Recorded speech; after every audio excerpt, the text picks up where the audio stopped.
Bonjour, bienvenue pour cette émission des chrétiens orientaux. Alors le Grand Carême est rythmé dans les églises orientales chaque vendredi par des célébrations qui expriment la piété populaire et la théologie de chaque église. Ce matin, nous allons découvrir 3 célébrations. L'hymne acatiste chez les Grecs melkites catholiques, une prière à la Mère de Dieu. Chez les maronites, c'est l'office de l'adoration de la croix. Par la croix, le Christ a vaincu la mort. Et enfin, chez les Arméniens apostoliques, c'est l'office de la paix et du repos, une prière pour retrouver la paix intérieure, et c'est bien l'esprit du carême.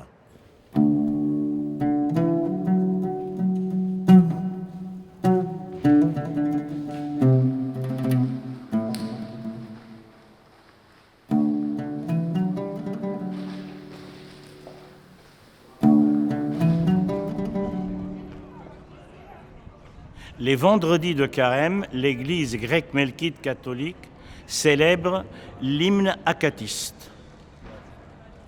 L'hymne acatiste, comme le nom l'indique, est une hymne que l'on chante ou que l'on écoute debout.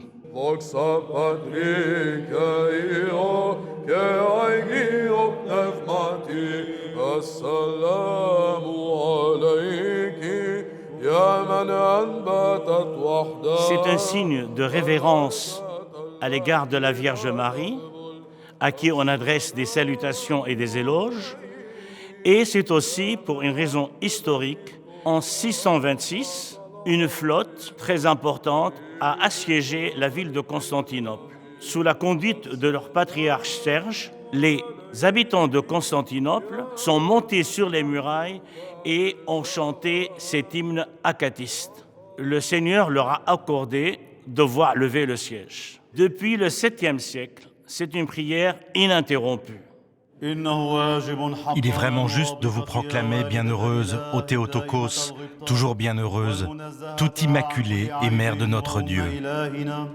Vous qui êtes plus vénérable que les chérubins et incomparablement plus glorieuse que les séraphins, vous qui, tout en restant vierge, avez enfanté Dieu le Verbe, vous qui êtes réellement mère de Dieu, nous vous magnifions.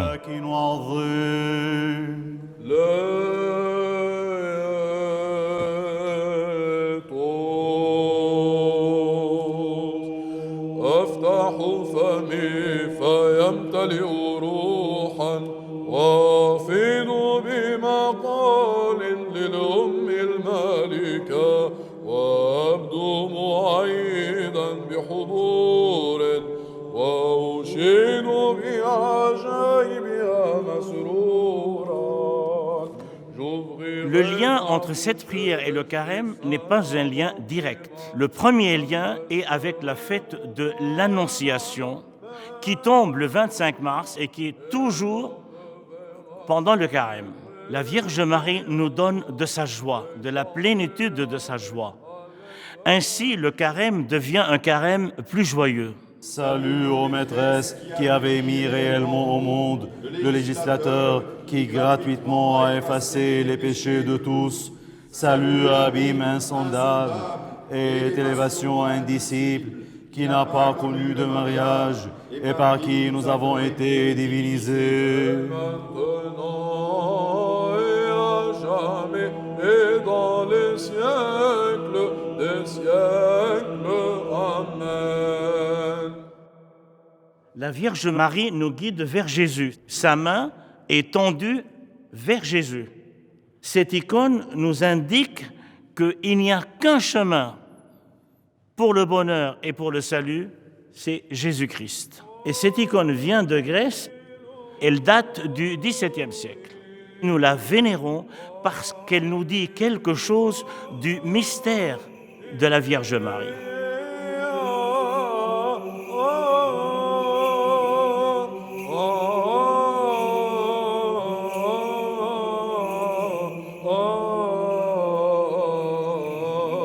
Cette célébration est un dialogue, et un dialogue d'une grande qualité poétique. Ô digne de toute louange, nos voix et nos chants s'élèvent avec toi vers vous en ces termes. Salut montagne fertile, fécondée par l'Esprit. Salut lampe et vase renfermant la manne si douce au sens des hommes pieux. Très sainte Mère de Dieu. C'est une sorte de dialogue qui met en relief la présence de Marie dans l'histoire du salut. Ô vous qui avez tressé pour le monde une couronne non faite de main d'homme, nous chantons vos louanges et nous vous crions. Salut Vierge, protection de tous, leur rempart, leur force, leur refuge sacré.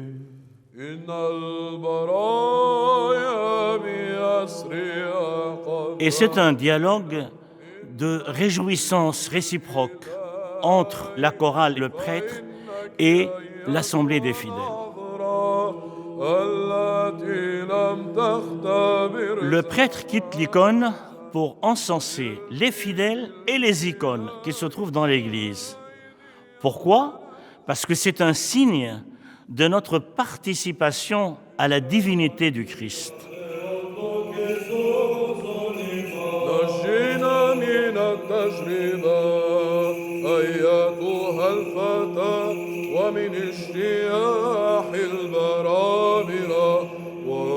Parmi les cadeaux que les mages ont apportés au Christ, il y avait l'encens. La bonne odeur de l'encens est censée représenter l'odeur de sainteté des chrétiens.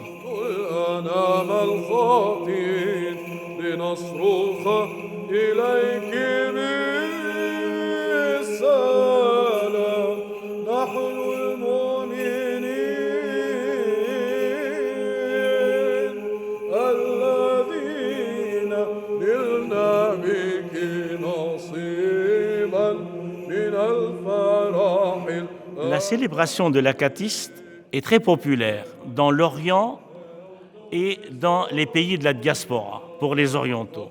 C'est pourquoi les églises sont pleines à craquer. L'ambiance est très belle parce qu'il y a une esthétique au service d'une mystique.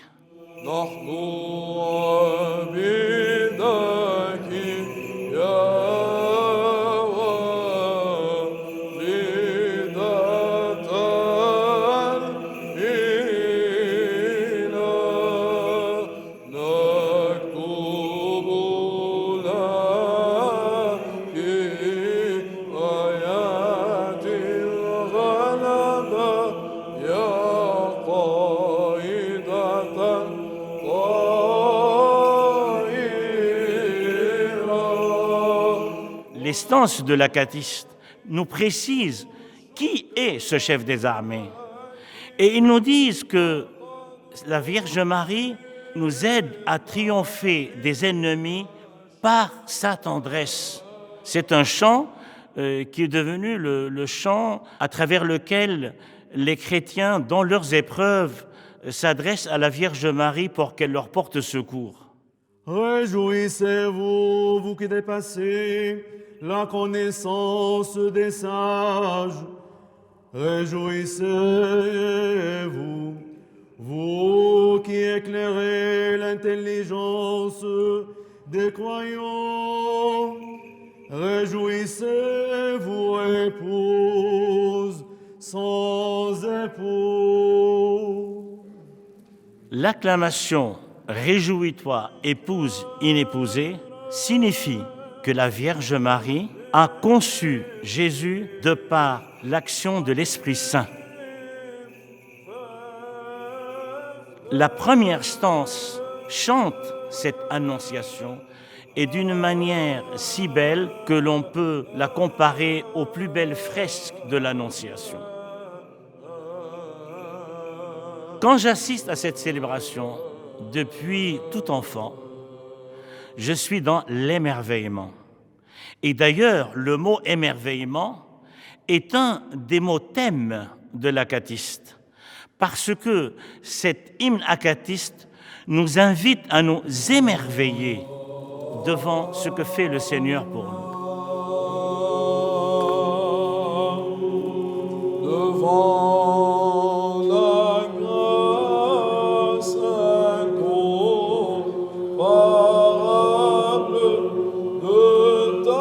fin de la célébration, la vénération de l'icône est un signe physique, est un signe corporel de l'amour que nous portons à la Vierge Marie.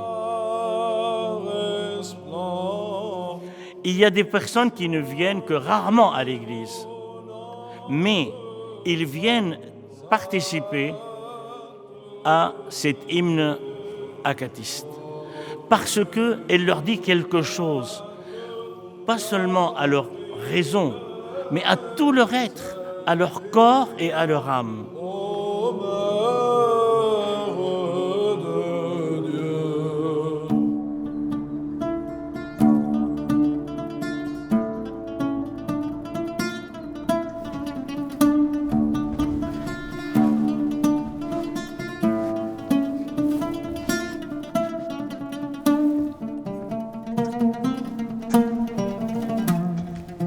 Selon la tradition maronite, chaque vendredi, on évoque la crucifixion du Christ.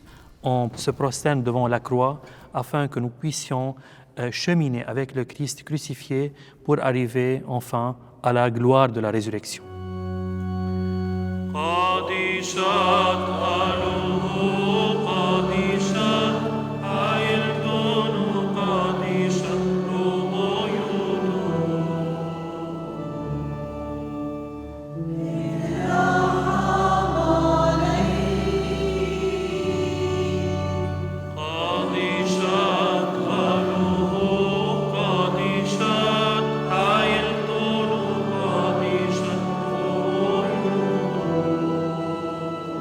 Ce rite nous invite à toujours méditer ce qui s'est passé, l'événement qui a tout changé pour nous, qui a tout changé pour le monde tout entier, sur la croix où s'est dévoilé l'amour du Christ et le salut s'est accompli.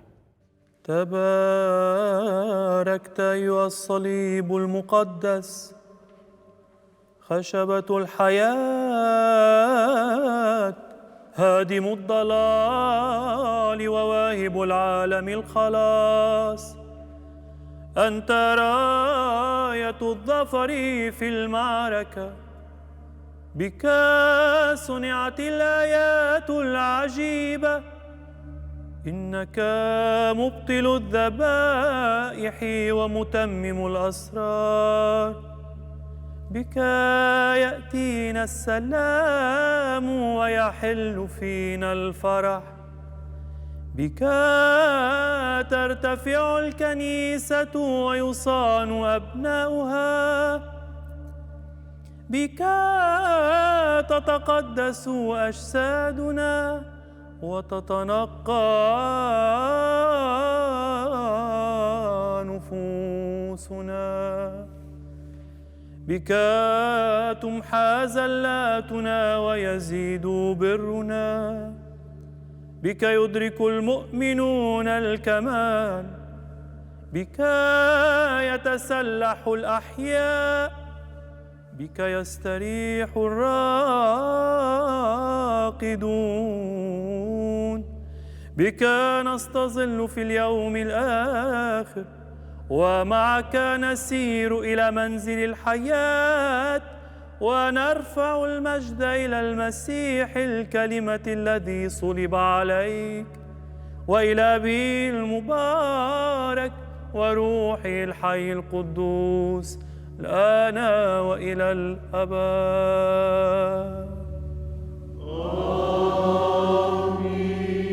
La liturgie maronite a une spécificité puisqu'elle relate ce qui s'est passé sur la croix sous forme de chant.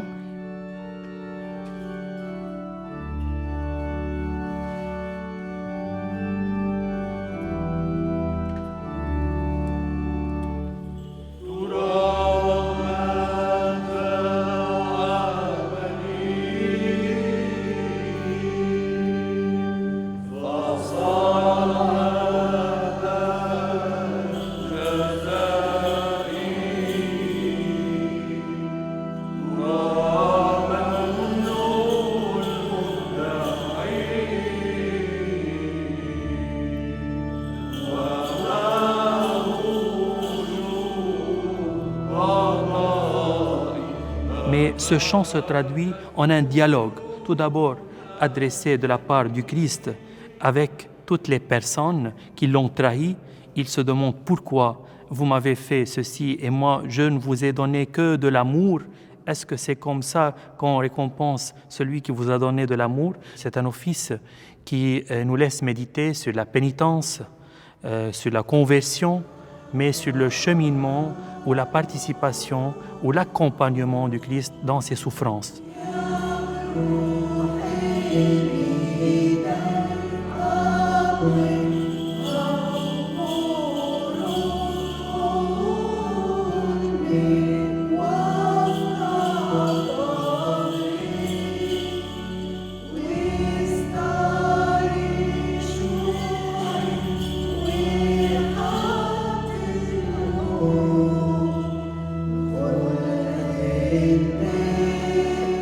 Ce chant, en fait, glorifie Dieu et spécifiquement le Christ sur la croix.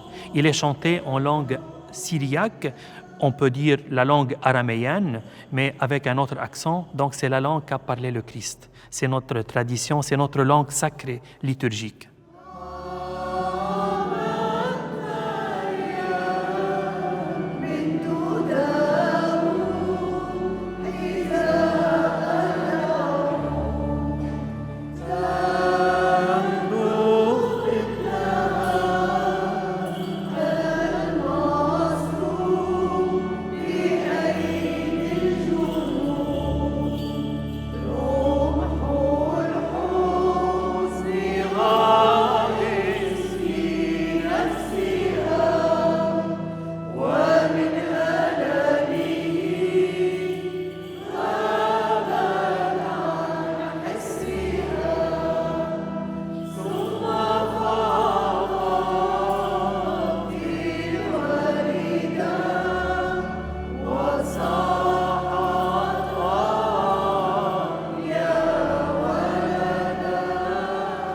Dans l'Église maronite, c'est normal qu'on vénère la croix, puisque la croix fait partie de notre vie, que ce soit chrétienne généralement et maronite spécifiquement, parce que la croix représente pour nous le salut, la gloire, et c'est là où s'est dévoilé l'amour de Dieu à travers Jésus-Christ. Là où il y a eu ce passage ou cette traversée ou ce pont, si on va dire, entre le ciel et la terre et entre Dieu et toute l'humanité. C'est là où a été accomplie la rédemption pour tout le monde, le pardon. C'est pour cela, pour nous, la croix, ça représente la victoire du Christ sur le péché et sur la mort. Donc c'est un début, mais un début qui nous donne la joie.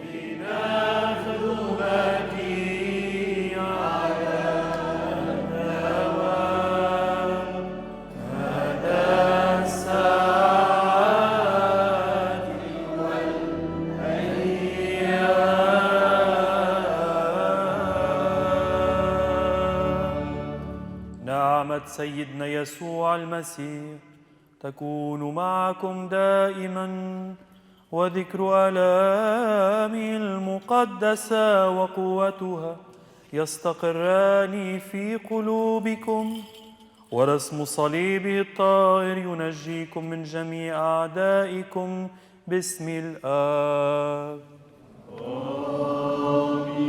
والابن والروح القدس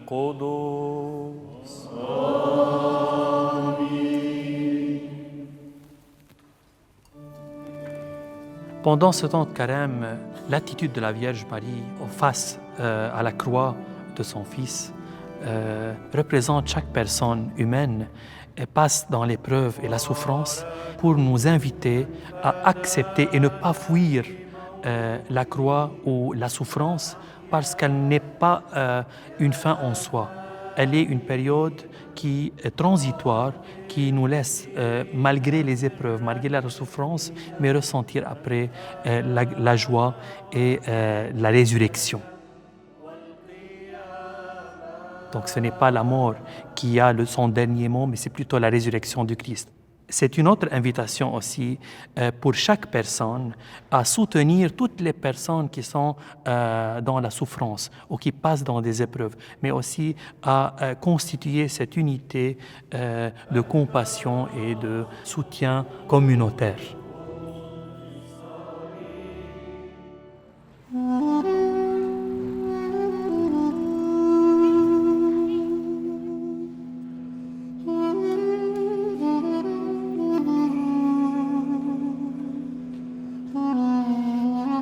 Dans l'Église apostolique arménienne, la période du carême dure 7 semaines. C'est la période de pénitence, de combat contre des péchés, contre tentation, contre nos faiblesses. Si notre âme n'est pas en paix, si nous ne sommes pas tranquilles et calmes, l'effort de jeûne, la prière et l'aumône, il ne prend pas bonne destination. Օրհնյա մեր Հիսուս Քրիստոս ամեն Հայր մեջ որ երկինսես Սուրբ Եղիցի անուն քո եկես է արքայություն քո Եղիցին կամ քո որպես երկինս եւ երկրի ըսած մեն անապազոր դուր մեզ այսօր եւ թող մեզ սպարտիս մեջ որպես եւ մեկ թողունք մերոց սպարտապանած եւ մի տանիրս մեզի փորձություն այլ փրկյազ մեզի չարե Զիքոյ արքայություն, եւ զորություն եւ փառք հավիտյանս ամեն, Տեր Աստված փրկության իմո, իտվեք արթացի եւ գիշերը առաջին քո։ C'est pour ça que cette prière proposée, qui vient du XIIe siècle, elle est bien sûr pratiquée dans les monastères tous les soirs, mais l'Église arménienne propose cette prière pendant le carême aux fidèles pour gagner la paix.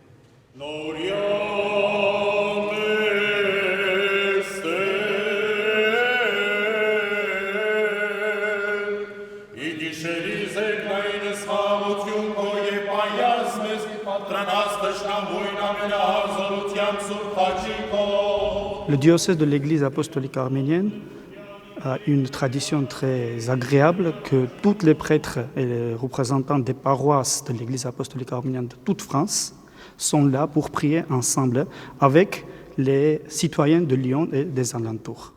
Le Seigneur est ma lumière et mon salut, de qui aurais-je crainte? Le Seigneur est le rempart de ma vie, devant qui tremblerais-je? Si des méchants s'avancent contre moi pour me déchirer, ce sont eux, mes ennemis, mes adversaires qui perdent et succombent. Gloire au Père, au Fils et au Saint-Esprit, maintenant et toujours et dans les siècles des siècles. On lit les psaumes dans l'arménien littéraire en Galapar pour se calmer, pour se détendre, pour entrer dans la paix de Dieu. Ça vient de l'époque monastique, parce que vous savez, surtout les monastères, ils sont les berceaux de la paix. Et les moines, ils doivent être les artisans de la paix, comme dit notre Seigneur Jésus-Christ.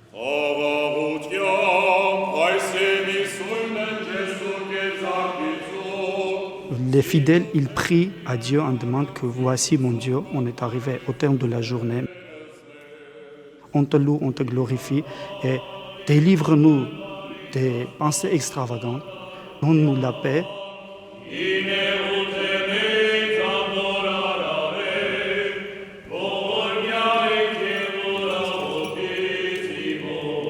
Pendant le carême dans l'Église apostolique arménienne, nous avons une spécificité. C'est le rideau fermé.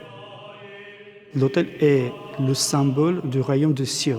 Les portes d'Éden, ils ont été fermées, comme c'était après l'expulsion de Adam et Ève. Et c'est le temps de pénitence.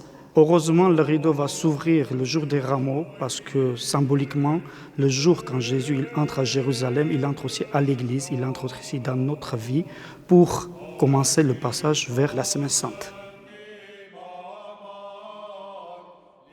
Nous avons un hymne très célèbre, très connu, très populaire. On s'appelle Der Vormia, Kyrie eleison, où Seigneur prend pitié.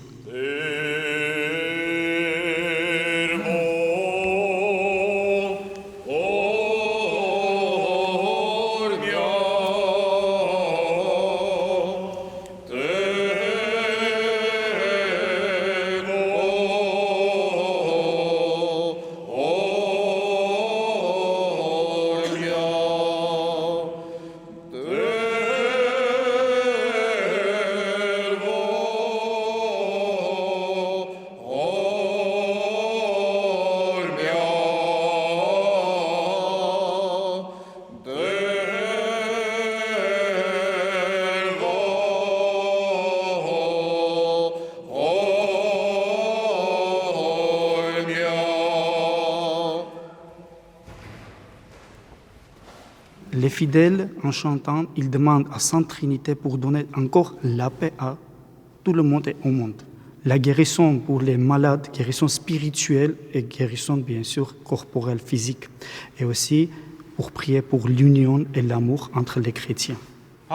Avec foi, je te confesse et t'adore, Père, Fils et Saint-Esprit, nature incréée et immortelle, créateur des anges et des hommes et de tout ce qui a été fait.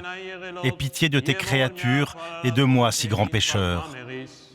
La prière de Saint Nerses Norali de 24 heures est surnommée la prière pour tous les chrétiens. Elle est composée de 24 strophes parce que Saint Nerses Norali, il a pensé de partager dans 24 strophes par rapport des 24 heures de la journée. Esprit de Dieu, vrai Dieu, toi qui es descendu au Jourdain et au Cénacle et qui m'as illuminé par le baptême, j'ai péché contre le ciel et contre toi. Purifie-moi de nouveau par ton feu divin, comme tu le fis pour les apôtres par les langues de feu. Aie pitié de tes créatures et de moi, si grand pécheur.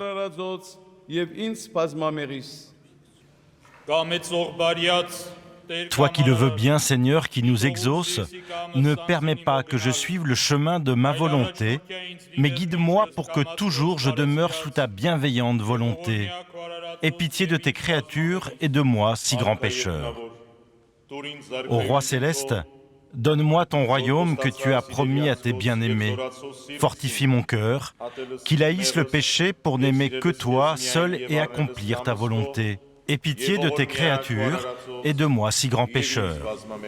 D'abord, ça commence par la louange aux Sainte Trinité, après Père, après Fils, après Saint-Esprit, et après ça entre dans tous les détails de notre vie jusqu'à la mort. Si quelqu'un lira une fois par jour entièrement cette prière, ça sera compté devant Dieu pour lui comme il a prié toute la journée. À la fin, on rappelle tous les saints de l'Église pour prier avec nous, pour intercéder pour nous. Ô Seigneur de gloire, reçois la supplication de ton serviteur et exauce en ta bonté mes demandes par l'intercession de la Sainte Mère de Dieu, de Saint Jean-Baptiste, de Saint Étienne, premier martyr, de Saint Grégoire, notre illuminateur, des saints apôtres, des prophètes, des vartabèdes, des martyrs, des saints patriarches, des anachorètes, des vierges et de tous les saints qui sont au ciel et sur la terre. À toi, gloire et adoration, ô sainte et indivisible Trinité. La célébration se termine avec une prière universelle. De prier ensemble, c'est une manière de prier très appropriée aux chrétientés. Un bougie toute seule, il illumine juste un coin de votre chambre, mais plusieurs bougies, il illumine toute la chambre. C'est pareil pour la prière. Quand nous prions toutes seules, on est seul avec nos problèmes, on est seul avec nos pensées, on est seul avec nos idées. Mais quand on prie ensemble, on met au pied de Dieu tous nos soucis communs. On prie pour la paix. Ça résonne plus et ça donne beaucoup d'espoir et beaucoup d'amour.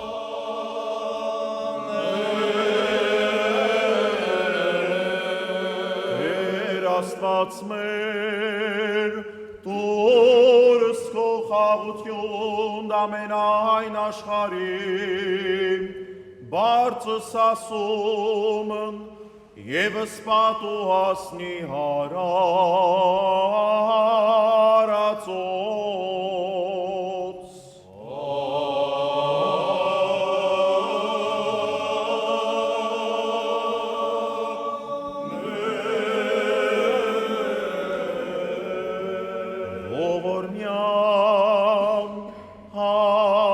Եղբարս մերոց, կենթանյաց և հանգուցելով,